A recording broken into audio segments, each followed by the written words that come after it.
All right, let's turn to Minneapolis now, where there's been another ICE-related shooting. DHS says an ICE agent shot a Venezuelan national in the leg last night. The officer says he was attacked with a shovel while trying to make an arrest. He claims he opened fire in self-defense. The shooting prompted a new round of protests last night. The city's mayor urged the protesters to remain peaceful.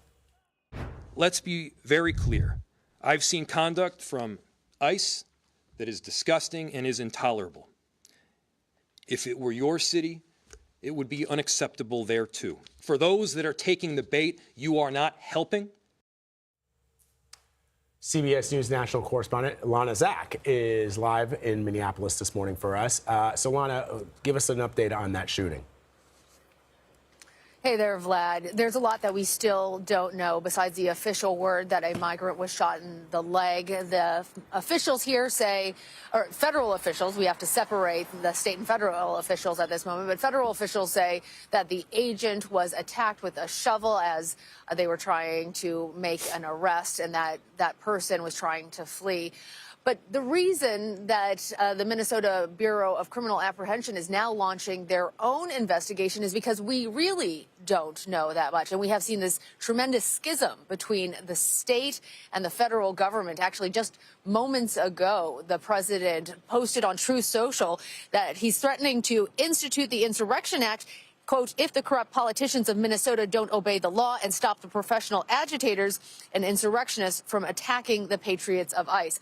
Obviously, instituting the Insurrection Act against the state of Minnesota and the people of Minnesota would be a major escalation in what is already a very tense situation. Yesterday, the judge ruled against that temporary restraining order that the state of Minnesota had tried to bring to try and force the federal government to stand down from the escalation of federal forces that are here, currently outnumbering the local police force by more than 2 to 1.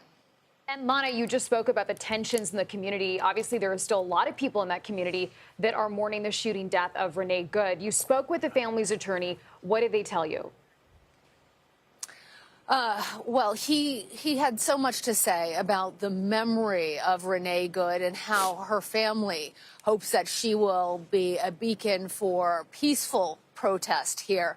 I also asked him about those allegations that she was acting as a terrorist agent or that she had weaponized her car, and he disputed the idea that was even within the realm of possibility, in part because the last words that we really heard her say were, I'm not mad at you, to one of the officers. And he went even a step further.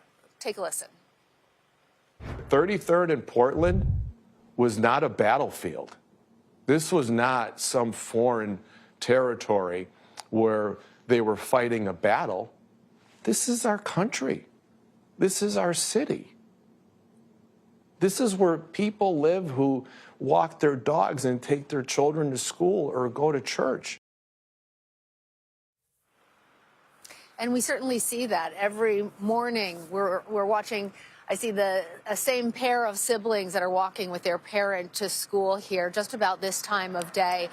But in contrast, I was over at the site of that shooting that occurred last night this morning to take a look at the remnants of debris from protesters, from the violence, the caution tape that was still up. We saw that the officers were using flashbangs against the group of protesters there, and all of that still on the ground. And there's no sign at this moment that the two different sides are really coming to any sort of reconciliation. Vlad, Chanel? Wow. All right, Lana Zak reporting for us in Minneapolis. Thank you, Lana.